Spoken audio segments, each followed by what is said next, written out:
What up, y'all? It's your boy ProfessorStix, and I'm back again with another Call of Duty Warzone video. Today we're going to be comparing the Milano and the Uzi. We'll be comparing the stats, looking at the recoil pattern, and we'll be also looking at the best attachments. We'll be seeing, is the Milano viable in Warzone? If this is your first time here, make sure you hit that subscribe button. I make Warzone tips and tricks videos, and I compare the best weapons in Warzone so you can rise to the top. Let's get into it. Now, when we're looking at the weapon stats, the Milano and the Uzi are pretty much the same. The Milano has an ADS speed of 165 milliseconds, and the Uzi also has an ADS speed of 163 milliseconds. The movement speed are pretty much the exact same too, 5.07 meters per second for the Milano and 4.96 meters per second for the Uzi. The reload speed for the Milano is 2.2 seconds, and the reload speed for the Uzi is 2.3 seconds. The rate of fire for the Milano is 596 rounds per minute, and for the Uzi it's 603 rounds per minute. So as you can see, they are pretty much the exact same weapon, copied and paste.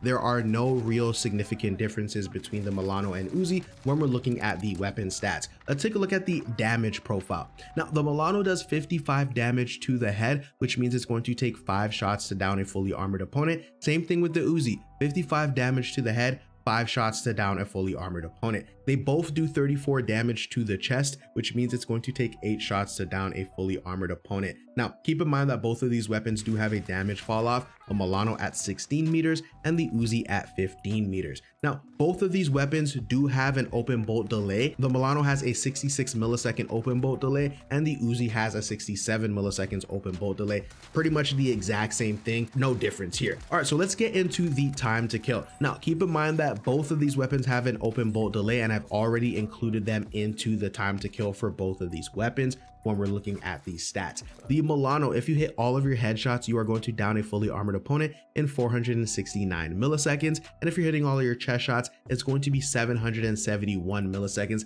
which is absolutely atrocious. This weapon requires that you hit headshots for the time to kill to be very effective. If you're looking at the Uzi, pretty much the same thing, 465 milliseconds if you're hitting all of your headshots to down a fully armored opponent, 764 milliseconds if you're hitting all of your chest shots to down a fully armored opponent. Again, very bad. We have a lot of ARs like the FFAR that are much faster at killing, the MAC-10 much faster at killing. There are just so many better options than the Milano and the Uzi. To be honest, the only reason why I'm comparing this is because people have asked in the comments, and so I decided let's go ahead and share the stats just in case there are some people who like getting gunned down and they want to use the Milano. No, if you hit 1 or 2 shots with the Milano, you can bring your time to kill down to 670 milliseconds. Absolutely amazing. Not. If you hit 3 headshots, which means it's going to take 6 shots to down a fully armored opponent, it's still going to be 569 milliseconds. That is just very bad for a close range weapon such as an SMG.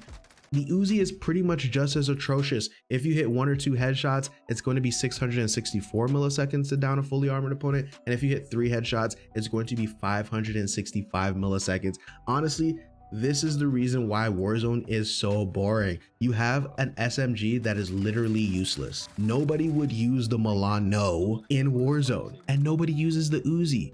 And it's all because the time to kills and the weapon balancing in this game is absolutely atrocious. But I'm gonna show you guys the recoil pattern just in case you want to use the Milano.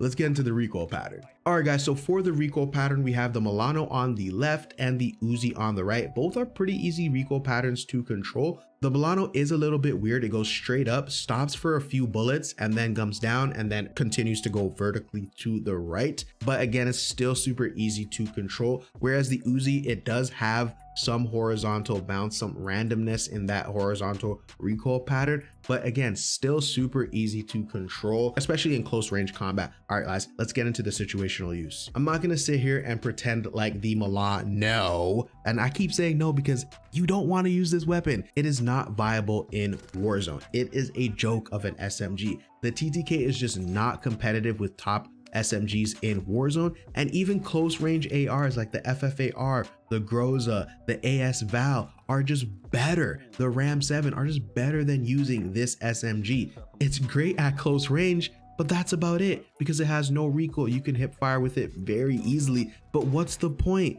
you would only want to use this against an opponent who isn't looking at you and they don't know how to react if they're getting shot in their back. I'm telling you, there are times when I was trying to use the Milano and somebody just turned around and they beamed me because they have an FFAR or a MAC 10. So please stay away from the Milano. You have a better chance of throwing it at them and downing them than actually using it to shoot at them. Honestly, this is just the horrible state of weapon balancing in Warzone. You're forced to stick to about 2 to 4 weapons and the rest are pretty much jokes. I really hope you guys do, not use the Milano. And let's be honest, I'm going to share the attachments with you, if you want to torture yourself with getting a lot of damage, but no kills. Let's get into the attachments. All right, so for the Milano, you're going to want to use the agency suppressor, the reinforced heavy barrel, which is going to give you effective damage range and bullet velocity, the field agent grip, the 55 round drum mag, and then you want to go with the wire stock because this is going to reduce your sprint to fire time.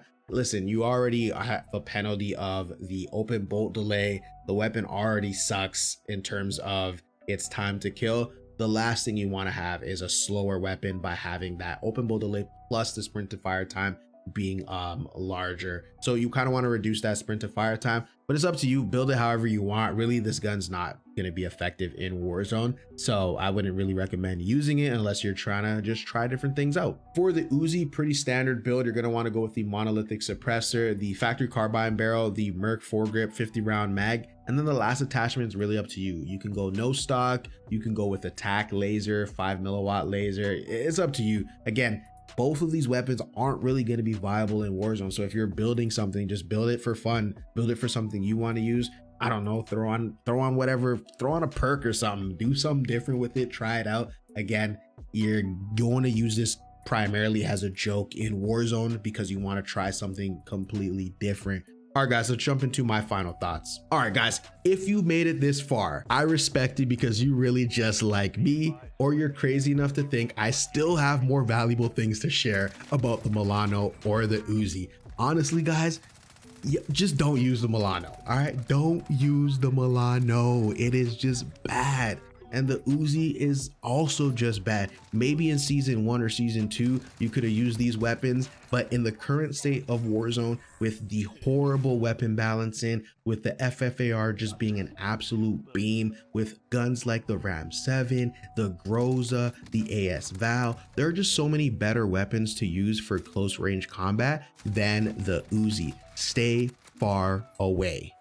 Stay absolutely far away. So that's it for me, y'all. If you enjoyed the video, make sure you hit that like button, make sure you hit that subscribe button. You guys are absolutely the best. Thank you for all the support. We are closing in on 5,000 subscribers, so appreciate you guys. Keep up the love, keep on commenting down below, and I'll keep on trying to interact with you guys. Also, I am streaming over on Twitch Mondays and Fridays, so make sure you follow me over there. The link will be in the description below. As always, make sure you drop into Verdansk and frag out. Peace.